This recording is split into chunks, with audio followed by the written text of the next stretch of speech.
Why are people with less money than you already free? I've worked with the high achiever and the big picture planner, and after building hundreds of retirement plans, I figured out exactly why this happens. It isn't because early retirees got lucky, and it certainly isn't because they have more money. It comes down to one critical skill that early retirees learned instinctively, but high achievers completely miss. So, today I'm going to show you what that skill is and what might be the biggest obstacle standing between you and freedom. And most importantly, I'm going to show you how to break free. Let's get into it. Most people who retire early aren't reckless, they're just simply free from the crippling need to make everything perfect. I call them the big picture planners. What do they know that high achievers miss? First, they stop tying their self-worth to their paycheck. They looked at their job as a tool, and it was just a machine to make money, and when the machine finished its job, they put it down. But for you, the high achiever, it may be different. You may be looking at your career as a scoreboard, how you measure your value in the world. So the idea of walking away doesn't simply feel like stopping work, it may feel like losing. And for some, it might feel like jumping off a cliff without a parachute because you don't know who you are without the title. Second, they stopped overthinking. Think about how you plan a road trip. The high achiever wants to know the traffic patterns, the weather forecast, the exact gas price for every single stop on a 3,000-mile journey before they even back out of the driveway. You want 100% certainty. But trying to get everything perfect is exactly what keeps you stuck in the driveway. The big picture planner operates differently. They know that the car has gas, they know the GPS is set, so they just head west. They figure out the flat tires and the detours when they happen, knowing that waiting for a guarantee is the best way to miss the trip entirely. Why do smart people work longer than they have to? The things that made you successful, analyzing data, mitigating risk, optimizing every detail, are now likely stopping you from being free. In practice, this looks like trading simple action for complicated plans. Some feel that if you do just a little more research or wait one more market cycle, it will finally feel safe. But it doesn't. The research doesn't eliminate the fear, it just gives you more sophisticated reasons to keep working. For example, a 2018 study in the Journal of Financial Planning backed this up. It found that people with high incomes worked an average of 3 years longer than they needed to. And they didn't stay because they needed the money, they stayed because they didn't have a clear plan of how to spend it, so they defaulted to the only thing they knew, working more. Understanding this in your head doesn't fix it. You need a solution. And there's a specific technical skill you're likely missing, which is the functional difference between staying trapped at your desk and actually walking out the door. Let me show you what I mean. What skill do big picture planners learn that other workers don't? They learn how to turn their pile of savings into a reliable paycheck. They stop asking the accumulation question of what stock should I buy, but instead they start asking the distribution question, which account do I sell? They figured out exactly how to create a steady income stream that replaces their salary, mixing Social Security, 401k withdrawals, and cash to turn their portfolio into a paycheck. At DeMars Financial Group, we use a specific system for this called the Buckets Income Framework. It's simple, but it changes everything psychologically. We allocate our clients' money by time. Bucket 1 is your safety net. These cash and safer assets are for the foreseeable future, the next few years. It sits there, boring, safe, so you can go take care of the grocery bill and the planned vacations, knowing that they're covered no matter what the stock market does today. Bucket 2 is your midterm engine. It's for years 3 through 6. Invested for accessibility, being your bunker in the storm for not if but when the market jumps around. And bucket 3 is for the long haul. This is for long-term growth for several years away. This overarching structure helps you to sleep well at night.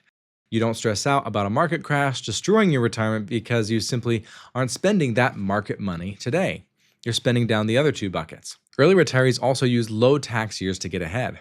They realize that the moment you retire, your tax bracket might drop to the floor, and they don't just let it sit there. They use this window of time to move money around, converting pre-tax money in a 401k to Roth money, lowering their tax bill for their future selves. And this skill matters more than how much you save because once you have the wealth, the tax impact on your investment growth is crucial. Now, why don't high achievers implement this? Because they're stuck in savings mode.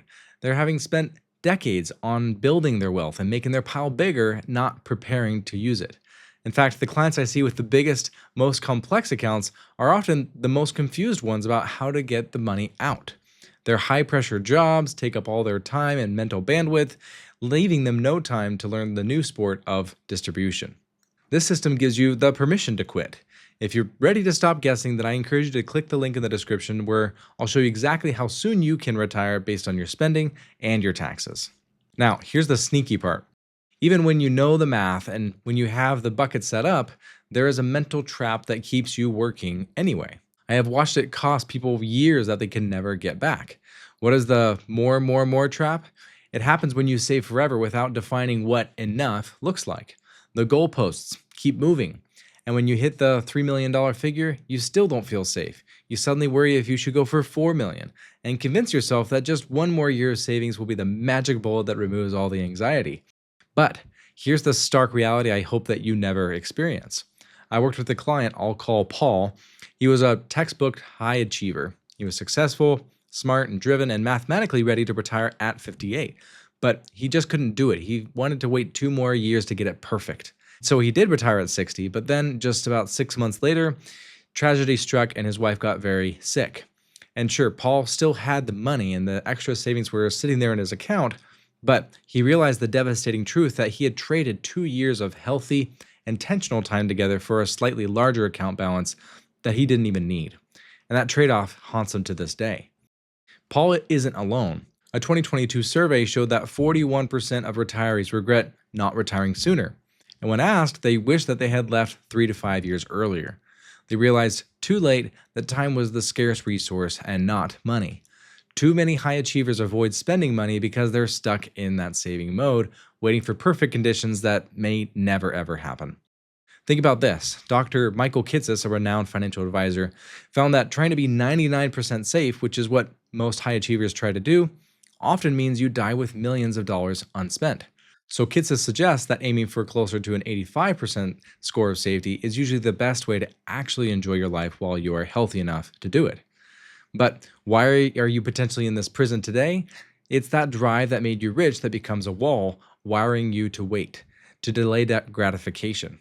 But at 60 years old, what are you delaying for? It's got to be worth asking yourself, are you willing to work another few years for money you might never spend? Now, this just one more year mindset doesn't just cost you time, it creates a massive compounding tax problem that grows in the background. And most people don't see it coming until it's unfortunately too late. What happens when you hit your late 50s? You wake up and realize you've hit a huge balance but have no plan. Think of it like this. Imagine you spend decades building a beautiful $3 million custom home and it's perfect in every way, but you didn't design in the electrical system. And when you go to turn on the lights, you blow the breakers and trip the circuits. You have to pay an electrician a fortune just to live in the house you already built. And that's pretty much what happens with your money in this case. You have a silent partner in your 401k, which is the IRS. When you turn 75, that partner demands to be paid. The IRS forces you to take money out, RMDs, which spikes your tax bracket, triggers surcharges on your Medicare premiums, and makes up to 85% of your Social Security income taxable. Sure, your house looks impressive, but the lights don't work. Why is a big balance with no plan worse than a small balance with a plan? It's because big balances create big tax bills. And without that planning strategy, the government becomes the biggest winner of your hard work. So you might ask, if the big picture planners aren't smarter, what are they doing differently? It comes down to really one thing, in my opinion. It's not that they stopped analyzing, it's just that they started asking different questions rather than those that cause panic. Asking better ones like, what do I actually spend each month? Looking at the real number instead of, what if the market crashes and I lose everything? They'll also ask, does my cash flow cover my mortgage and retirement? Instead of, I can never retire until I fully pay off all of my debts. And they also ask, should I wait for better markets to retire? Instead of saying, I have to perfectly time when I retire according to where the stock market's at. And finally, they'll ask, what gives my life meaning now that I'm not managing other people? These questions create clarity. And the questions that most perfectionists ask is creating fear. Courage to act on good information beats waiting forever for perfect information. This is why we built the Lifestyle First framework. It's the exact system we use to get clients retired many times years earlier than they thought. We use the Life framework to organize your exit. L is for lifestyle number. We define what enough is by how much you actually spend, not on what you earned. And most high achievers realize that they need close to 30% less than they thought because they aren't saving for retirement anymore or have other accumulation goals. Studies from Morningstar and Vanguard show that spending usually goes down as you get older, creating a smile curve of expenses. Second step is I for income system. We build a plan that turns your portfolio into a paycheck. This is where we use the bucket system, so you can see exactly how the money flows from your account into your bank account month after month. Third is F for free your identity. We separate your worth from your work. You need to invest in your life capital. These look like your hobbies, family, passions right now. Don't wait until retirement to figure it out when you're without a business card. That void is a dangerous problem. And fourth is E for execute now, to make the decision, because perfection never arrives. When you put these four pieces together, retirement stops being a scary, abstract concept. It becomes a real, concrete plan that you can follow. Now, I need to be clear about something because when I say simple, I don't mean wing it. The big picture planners that we've been talking about, they had a real plan. They didn't just guess, but they focused on the right questions instead of trying to predict every possible doomsday scenario. And that's what our retirement readiness roadmap does. We answer those three critical questions. What do you actually spend? Which accounts do you tap from? And what will you actually do with your time? We build you a clear, focused plan. It isn't a 50-plus page document full of jargon that collects dust in a drawer. It's rather a system that you can follow. It's a simple strategy with sophisticated education. And that's how we feel you can retire with confidence. So now that you know why some people retire early while you're still working and how they stopped overthinking every variable and instead built a plan for income, as well as realizing that time is more valuable than a slightly higher net worth, you know that retirement is a life transition and not just a money math problem. I feel that the planning is the easy part. It's the psychology in our brains that's the hard one. But you don't have to do it alone. If you're done waiting and ready to turn your life savings into actual retirement, click the link in the description. We'll build your personalized retirement readiness roadmap and get you your personal start date. Thanks for watching, and I'll see you in the next one.